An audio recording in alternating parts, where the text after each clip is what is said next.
तो आज की कहानी की शुरुआत साल 1942 में होती है, जब दूसरा विश्व युद्ध अपने चरम पर था। जगह थी ऑस्ट्रेलिया का एक दूर दराज इलाका, जहां घने जंगलों के बीच कुछ सोल्जर्स अपने अगले मिशन की तैयारी में जुटे थे। उनके चीफ अफसर, जिनका एक हाथ पिछले युद्ध में कट चुका था, अपने अनुभव के जरिए उन्हें आने वाले खतरों के बारे में समझा रहे थे। माहौल पूरी तरह गंभीर था। हर सोल्जर उनके शब्दों को ध्यान से सुन रहा था। उन्हीं में से एक जवान था, विल, जो बाकी सबकी तुलना में ज्यादा एकाग्रता और गंभीरता से हर बात को अपने जहन में बिठाने की कोशिश कर रहा था। सोल्जर्स को बताया जा रहा था कि वे अब दुश्मन इलाके में जाने वाले हैं, जहां मौत हर तरफ मंडरा सकती है। इसलिए रवाना होने से पहले उन्हें एक ट्रेनिंग एक्सरसाइज पूरी करनी थी। इस ट्रेनिंग में उन्हें जंगल के बीच से होकर केवल 4 घंटे के अंदर अपने कैंप तक पहुंचना था। अगर वे तय समय में नहीं पहुंच पाए तो पूरी एक्सरसाइज फिर से करनी पड़ती। अफसर ने घड़ी सेट की और कुछ ही पल बाद सार्जेंट ने संकेत दिया। सभी सोल्जर्स तेजी से जंगल की ओर भाग पड़े, एक सुरक्षित रास्ता ढूंढने की कोशिश में। लेकिन दिन बारिश वाला था और शुरुआत से ही रास्ता फिसलन भरा और मुश्किल हो गया था। भागते हुए माहौल धीरे धीरे एक प्रतियोगिता में बदल गया। कुछ सोल्जर्सों ने अपने साथियों की मदद करने से भी इनकार कर दिया, क्योंकि अब हर कोई सबसे पहले कैंप पहुंचने की कोशिश में था। इसी अफरा तफरी में विल का पैर फिसला और वो सीधे एक गहरे कीचड़ भरे गड्ढे में गिर गया। उसने खुद को बाहर निकालने की कोशिश की, लेकिन जितना वो हिलता उतना ही उसका शरीर धीरे धीरे नीचे धंसता जा रहा था। कुछ ही पलों में वो पूरी तरह दलदल के अंदर डूब गया। लेकिन तभी एक सोल्जर ने उसका हाथ पकड़ लिया। उसने पूरी ताकत लगाकर उसे ऊपर खींचा और आखिरकार उसे पानी से बाहर निकाल लिया। उस सोल्जर का नाम लियो था। दोनों ने जल्दी से एक दूसरे का नाम जाना और बिना वक्त गवाए आगे बढ़ गए। बारिश और कीचड़ के बीच वे अपनी आखिरी ताकत लगाकर आगे बढ़ते रहे। कैंप के करीब पहुंचते ही टाइमर खत्म होने वाला था। विल और लियो ने पूरी रफ्तार से दौड़ लगाई और वे सिर्फ 3 सेकंड पहले कैंप तक पहुंच गए। अफसर ने उनकी हिम्मत और टीम वर्क की सराहना की और उन्हें थोड़ी देर आराम करने की अनुमति दी। वहीं बाकी सोल्जर्सों को आदेश दिया गया कि वे एक्सरसाइज दोबारा जारी रखें। ये सुनकर डैनी नाम का एक सोल्जर नाराज हुआ और उसने पूछा कि उन्हें ये सजा क्यों मिली। अफसर ने गंभीर आवाज में जवाब दिया, जंग में असली सोल्जर वही होता है जो अपने साथी की मदद करे। विल और लियो ने आज यही साबित किया। इसके बाद विल और लियो एक पेड़ के नीचे बैठकर संतरे खा रहे थे, जबकि बाकी सोल्जर्स मैदान में पसीना बहा रहे थे। कुछ समय बाद सार्जेंट ने सभी सोल्जर्सों को जंगल में ट्रैप्स बनाने की ट्रेनिंग दी, क्योंकि जंग में जिंदा रहने के लिए ये बेहद जरूरी था। और अगले दिन अटैक करने की ट्रेनिंग शुरू हुई। पहले थॉमसन को उदाहरण के तौर पर इस्तेमाल किया गया, जिससे वो डर गया। बाद में जब डैनी की बारी आई तो उसने गलती से विल को चोट पहुंचा दी। अफसर ने उसकी हरकत पर सवाल उठाया, लेकिन डैनी ने व्यंग्यपूर्ण जवाब दिया। ये देखकर लियो को गुस्सा आ गया। उसने डैनी को मारा और दोनों नदी में गिरकर लड़ने लगे। डैनी के पास एक ब्लेड था, लेकिन लियो ने उसे छीन लिया। झड़प के दौरान डैनी ने लियो को फिर पानी में धकेला और कुछ देर तक वो ऊपर नहीं आया। सब सोल्जर्स घबरा गए। अफसर ने चेतावनी दी, अगर डैनी ने उसे नहीं ढूंढा तो ये उसकी मौत मानी जाएगी। तभी अचानक लियो पानी से उभारा और एक ही मुक्के में डैनी को गिरा दिया। झड़प खत्म होने के बाद लियो मेडिकल टेंट में दिखाई दिया, जहां वो नर्स से अपनी चोटों की मरहम पट्टी करवा रहा था। उसे वो नर्स पसंद आ गई, लेकिन उस नर्स ने उस पर ज्यादा ध्यान नहीं दिया। कुछ दिन बाद दृश्य पूरी तरह बदल गया। अब सोल्जर्सों का ग्रुप एक कॉम्बैट शिप पर था, जो तूफानी समंदर के बीच आगे बढ़ रही थी। जहाज के अंदर माहौल बेचैन था। कुछ सोल्जर्स खेल रहे थे, जबकि कुछ अपने अगले मिशन को लेकर चिंतित बातें कर रहे थे। इसी बीच लियो अचानक जाग गया। उसे अक्सर बुरे सपने आते थे जो उसकी नींद छीन लेते थे। शिप लगातार फ्रंटलाइन की ओर बढ़ रही थी, लेकिन मंजिल तक पहुंचने से पहले ही उस पर दुश्मनों ने हमला कर दिया। एक के बाद एक विस्फोट हुए। जहाज भारी नुकसान झेलने लगा और धीरे धीरे नष्ट होने लगा। अगले दृश्य में चारों ओर तबाही थी। शिप जल रही थी, सोल्जर्स चीख रहे थे और लहरों में हथियार तैर रहे थे। लेकिन उस अफरा तफरी में लियो बच गया था। उसने तुरंत विल को ढूंढा और बेहोशी की हालत में उसे पानी से बाहर निकाला। पानी की सतह पर पहुंचते ही लियो ने देखा कि दुश्मन अभी भी हमला कर रहे थे और बचे हुए सोल्जर को खत्म करने की कोशिश में थे। उसने तुरंत विल को बचा लिया। फिर लियो को वापस जाना पड़ा ताकि वो पानी में कुछ जरूरी सामान इकट्ठा कर सके। विल उस दौरान एक डूबते हुए जहाज के टुकड़े पर रुक गया ताकि कोई भी उसे देख सके और मदद कर सके। इसी बीच सार्जेंट, जो अभी भी जीवित था, हवा में गोलियां चला रहा था और सोल्जर्सों को बचाने की कोशिश कर रहा था। लेकिन अचानक समुद्र के नीचे से कुछ अजीब प्राणी ने उभरना शुरू किया और चारों ओर सब कुछ निकलने लगा। सार्जेंट चौंक गया, लेकिन बहुत देर ना हुई और वही प्राणी उस पर हमला कर दिया और उसे पानी में खींच लिया गया। कुछ देर बाद लियो कुछ सामान और उपकरण लेकर लौट आया ताकि विल उन्हें एक अस्थायी बोट पर व्यवस्थित कर सके। इसके बाद लियो फिर से पानी में कूद गया, बाकी जरूरी सामान ढूंढने के लिए। थोड़ी देर बाद पानी में बुलबुले उभरने लगे। विल डर गया और सोचा कि शायद लियो लौट आया है। वो किनारे की तरफ बढ़ा, लेकिन वहां उसे थॉमसन मिला, जिसके सिर पर गंभीर चोट लगी थी। दूसरी तरफ लियो आसपास कुछ चीजें ढूंढ रहा था, लेकिन उसे सिर्फ मौत और तबाही ही देखी। फिर वो विल के पास लौट आया। अस्थायी बोट पर तीनों ने धुंध और धुएं में से आती आवाजें सुनी। आवाजें सुनकर लियो ने तुरंत चीख मारी। तभी कुछ बचे हुए सोल्जर्स तेजी से सामने से आते दिखाई दिए। इनमें डैनी था, जिसने बताया कि ज्यादातर लोग मर चुके हैं। उसके साथ थे टेडी, घायल बॉबी और स्टैन, जिसे चेहरे के पास गोली लगी थी। ये समूह अब एक साथ रहने लगा। कुछ घंटे बाद उन्होंने बचे हुए सामान और हथियार देखे। बहुत कम थे, लेकिन जीवित रहने के लिए पर्याप्त थे। विल ने कहा कि उसे लगता है वे टाइमोर सी के बीच में हैं, इसलिए अगले कुछ दिनों तक मदद मिलना मुश्किल होगा। उसने ये भी बताया कि चारों तरफ घना धुंध फैला हुआ है, जो कुछ दिनों में छंटेगा और उसके बाद ही मदद आ सकती है। सोल्जर्सों ने समुद्र की धारा का पीछा करते हुए घर लौटने की कोशिश शुरू की। उसी दौरान पास में उन्हें एक छोटी मोटरबोट दिखी, जो उनके लिए बचाव का एक मौका साबित हो सकती थी। तभी कुछ उनकी जहाज से टकराया। किसी ने अनुमान लगाया कि शायद ये मछली होगी, इसलिए उन्होंने ज्यादा ध्यान नहीं दिया। फिर लियो ने पूछा कि कौन पहले उस बोट पर जाएगा। बॉबी तैयार हो गया और बोट की तरफ बढ़ा, लेकिन अचानक एक बड़ा शार्क उसके सामने आ गया। शार्क ने बॉबी के पैरों पर हमला किया और बेरहमी से उसे पानी में खींच लिया। ये देखकर बाकी सोल्जर्स दंग रह गए। बॉबी ने अपनी जान बचाने के लिए संघर्ष किया, लेकिन आखिर में शार्क उसे गहराई में ले गया। समूह सदमे में रह गया। दिन धीरे धीरे उजाला हो रहा था। तब लियो ने गंभीर स्वर में बताया, ये ग्रेट व्हाइट शार्क की मादा है, शायद 6 मीटर से भी लंबी। इसके बाद लियो ने सभी से चुप रहने को कहा, क्योंकि अपनी आवाज पानी में गूंज सकती है और उस बीस्ट को आकर्षित कर सकती है।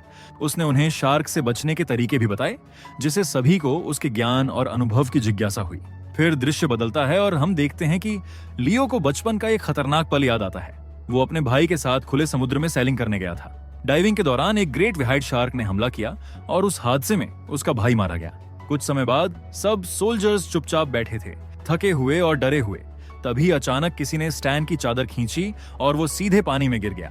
वो घबराकर तेजी से वापस तैरने लगा, लेकिन उसी पल समुद्र का राक्षस, वही विशाल ग्रेट व्हाइट शार्क, ने उस पर हमला कर दिया। बाकी सोल्जर्स तुरंत हरकत में आए और उसे बचाने की कोशिश करने लगे। स्थिति तेजी से बिगड़ रही थी।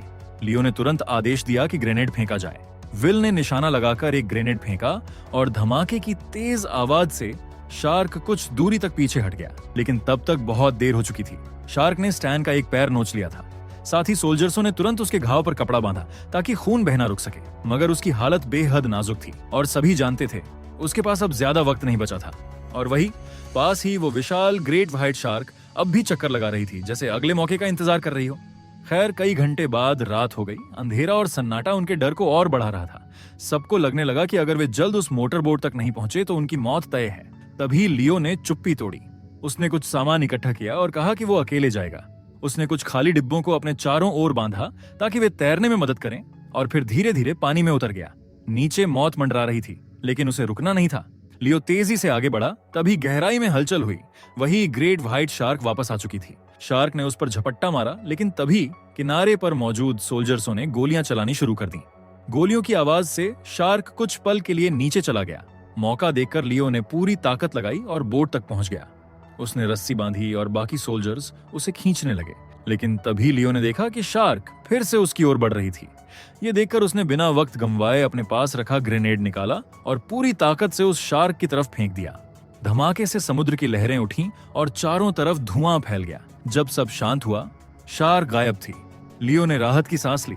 फिलहाल के लिए वे बच गए थे। अब बोट उनके पास थी, लेकिन जब उन्होंने इंजन चलाने की कोशिश की तो वो चालू नहीं हुआ। सभी सोल्जर्स फिर से निराशा में डूब गए। तभी अचानक दूर से एक अजीब सायरन की आवाज की सुनाई दी। लियो ने ध्यान से सुना और कहा कि ये आवाज शार्क के फिन में फंसे सायरन की है। मतलब वो अब भी पास ही कहीं थी और उनके चारों ओर घूम रही थी। अगले ही पल शार्क ने उनकी धातु की नाव को इतनी जोर से टक्कर मारी कि सब गिरते गिरते बचे। डैनी ने तुरंत ग्रेनेड उठाया, लेकिन लियो ने उसे रोक दिया। उसने कहा कि सही वक्त आने तक इंतजार करना होगा, वरना वो खुद भी मारे जा सकते हैं। रात धीरे धीरे बीत गई। सब थके और डरे हुए थे। अगली सुबह डैनी नींद में करवट बदलते हुए गलती से एक ग्रेनेड की सेफ्टी पिन खींच बैठा। ग्रेनेड उसके हाथ से छूटकर लुढ़कता हुआ स्टैन के पास जा गिरा। लियो ने आवाज सुनी और चीखते हुए सबको चेताया, लेकिन तब तक बहुत देर हो चुकी थी। स्टैन ने ग्रेनेड देखा, फिर एक पल के लिए सबकी तरफ देखा और हल्की सी मुस्कान दी। अगले ही सेकंड एक जोरदार धमाका हुआ। स्टैन ने खुद को बलिदान कर दिया ताकि बाकी सब जिंदा रह सकें। वो पल सबके लिए बेहद दर्दनाक था। सबकी आंखों में आंसू थे और कुछ पलों तक कोई कुछ नहीं बोल सका। लियो गुस्से और दुख से भर गया। उसने डैनी पर चिल्लाया लेकिन खुद को जल्द संभाल लिया। फिर सबने मिलकर स्टैन के शरीर को कपड़े में लपेटा और समंदर को सौंप दिया। कुछ देर बाद लियो ने खाने के डिब्बे बांटने चाहे, लेकिन पता चला कि थॉमसन ने बचा हुआ सारा खाना अकेले ही खा लिया था। सबके अंदर गुस्सा भड़क उठा, पर फिर किसी ने कुछ नहीं कहा। वे जानते थे कि सिर पर लगी चोट के बाद थॉमसन का मानसिक संतुलन बिगड़ चुका था। कई घंटे बीत गए। सूरज आसमान पर चढ़ गया और उसकी तपिश से समुद्र का पानी भाप बनकर उड़ रहा था। गर्मी और प्यास से सब बेहाल हो चुके थे। किसी के पास पीने के लिए पानी नहीं था। कुछ सोल्जर्सों ने निराश होकर यह सोच लिया कि शायद अब उन्हें जिंदा रहने के लिए अपना मूत पीना पड़ेगा। कुछ ने वैसा किया भी, लेकिन तभी अचानक आसमान में बादल घिर आए। थोड़ी ही देर में मीठी बारिश शुरू हो गई। सबने अपने सिर आसमान की तरफ उठाए, मुंह खोला और हर बूंद को ऐसे पिया जैसे जिंदगी की आखिरी उम्मीद हो। लंबे समय बाद उन्हें राहत महसूस हुई, लेकिन यह सुकून ज्यादा देर नहीं टिक सका। खैर, रात के सन्नाटे में अचानक लियो किसी आवाज से जागा। उसने चारों तरफ नजर दौड़ाई और देखा थॉमसन पर शार्क हमला कर रही थी। बाकी सोल्जर्स कुछ कर पाते, उसे पहले ही थॉमसन गहराई में खींच लिया गया। अब एक और साथी खो गया था। इस बार लियो का मन पूरी तरह टूट गया। उसका दिमाग अब डर, गुस्से और थकान से भर चुका था। उसे भ्रम होने लगा कि उसका भाई अब भी नीचे पानी में है, उसे पुकार रहा है। पागलपन में वो समंदर में कूद गया, लेकिन साथियों ने वक्त रहते उसे पकड़ लिया और वापस खींच लाए। इसी बीच ऊपर आसमान से इंजनों की तेज आवाज गूंजी। सबकी आंखों में फिर से उम्मीद जग उठी। उन्होंने मदद के लिए हाथ हिलाए, चिल्लाए और स्मोक सिग्नल जलाया। लेकिन तभी विल ने ध्यान से सुना और कहा, यह हमारी बटालियन का जहाज नहीं है, यह दुश्मनों का विमान है। अगले ही पल गोलियों की बारिश शुरू हो गई। दुश्मन के विमान ने उन पर फायरिंग शुरू कर दी। एक सोल्जर गोली लगने से गिर पड़ा, बाकी पानी में कूद गए। उसी अफरा तफरी में लियो ने अपनी बंदूक उठाई और पूरी ताकत से जवाबी फायरिंग शुरू कर दी। इसी दौरान एक गोली लियो को भी लगी और वो बुरी तरह घायल होकर पानी में गिर पड़ा। नीचे समुद्र में ग्रेट व्हाइट शार्क उनके चारों ओर मंडरा रही थी। तभी विल ने देखा कि डैनी ने एक घायल साथी को उस शार्क की तरफ धकेल दिया ताकि वो खुद बच सके। थोड़ी देर बाद जब गोलियां थम गईं, विल और बाकी सोल्जर्सों ने देखा कि लियो ने गिरने से पहले विमान पर निशाना साधा था। उसकी आखिरी गोली ने निशाना साध लिया। दुश्मन का विमान धुएं के गुब्बार में बदलते हुए समुद्र में जा गिरा।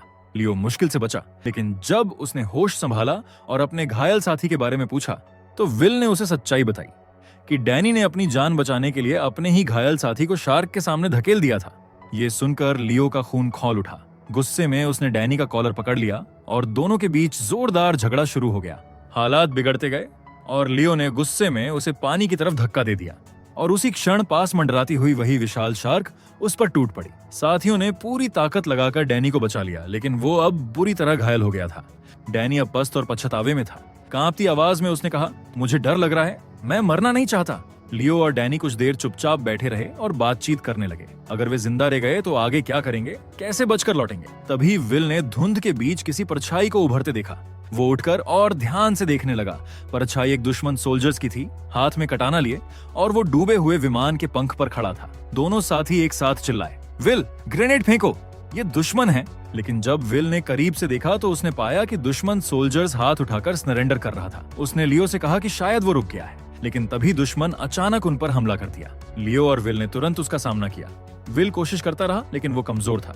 लियो घायल होने के बावजूद विरोधी पर वार करता रहा, लेकिन चोटों और थकान की वजह से उसकी ताकत घटती जा रही थी। अचानक लियो को पानी में धकेल दिया गया। पास ही शार्क धीरे धीरे उनकी तरफ बढ़ रही थी। दुश्मन सोल्जर्स ने विल को डुबोने की कोशिश की, लेकिन विल ने हिम्मत दिखाई और विमान के पंख पर रखा एक बम उठाकर दुश्मन पर फेंक दिया।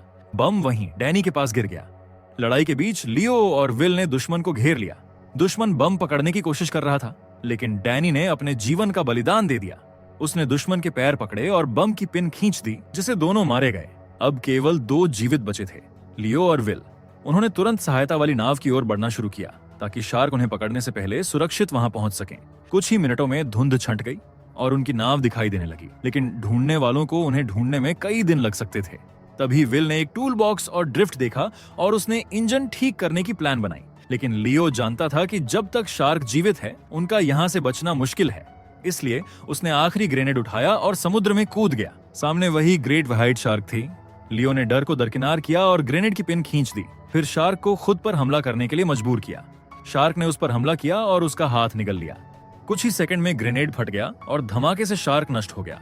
इसके बाद विल ने लियो को पानी से बाहर खींचा और उसके कटे हुए हाथ में पट्टी बांधी। कुछ घंटे बाद विल ने नाव का इंजन ठीक किया और दोनों ने घर लौटने की यात्रा शुरू की। और यहीं पर यह मूवी खत्म होती है। अगर आपको एक्सप्लेनेशन अच्छा लगा हो तो वीडियो को लाइक और कमेंट जरूर करें। ऐसी ही और मजेदार और अनोखी कहानियों के लिए चैनल को सब्सक्राइब करना ना भूलें।